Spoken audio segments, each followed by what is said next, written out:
Halo semua, perkenalkan nama saya Genta Sapriginia. Pada kesempatan ini saya akan menjelaskan dan memberikan contoh sejarah berpikir secara diakronik dan sinkronik. Contoh sejarah berpikir secara sinkronik saya ambil dari pembacaan proklamasi 17 Agustus 1945. Pembacaan proklamasi 17 Agustus 1945 merupakan peristiwa penting bagi seluruh masyarakat Indonesia.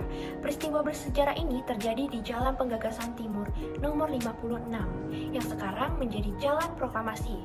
Pembacaan proklamasi dihadiri sekitar 500 orang dari berbagai kalangan dengan membawa apapun yang ada dan bisa dijadikan sebagai senjata. Meskipun Jepang sudah kalah dari sekutu, tentara Dai Nippon Jepang masih berada di Jakarta.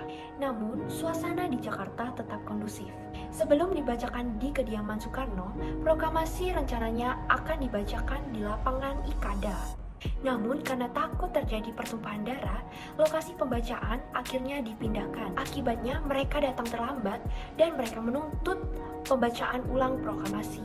Namun Muhammad Hatta menolak tuntutan tersebut dan hanya memberikan amanat singkat. Mengapa saya bisa mengatakan bahwa pembacaan proklamasi 1945 itu bisa dikatakan sejarah berpikir secara sinkronik?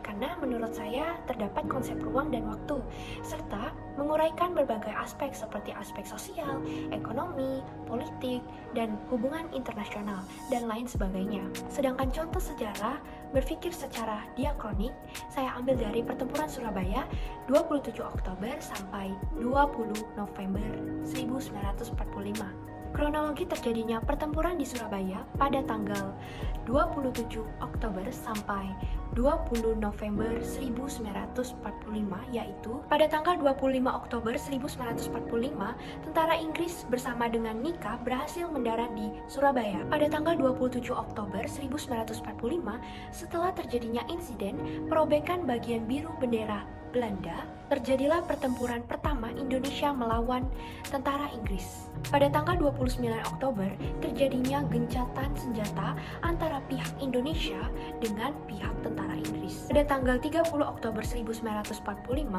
sekitar pukul 20.30, meskipun gencatan senjata sudah dilakukan, tetapi tetap bentrokan-bentrokan terjadi, yang puncaknya yaitu Brigadir Jenderal Malabai yang merupakan pimpinan tentara Inggris untuk Jawa Timur. Pada tanggal 10 November 1945, pengganti Brigadir Jenderal Malabai yaitu Mayor Jenderal Erik Karden Robert Manser yang mengeluarkan ultimatum yang berisi perintah agar pihak Indonesia menyerahkan persenjataan dan menghentikan perlawanan terhadap Inggris. Akan tetapi, ultimatum tersebut tidak dihiraukan. Akibatnya, pada tanggal 10 November 1945, pagi hari tentara Inggris melakukan serangan secara besar-besaran. Mengapa pertempuran Surabaya bisa termasuk diakronik?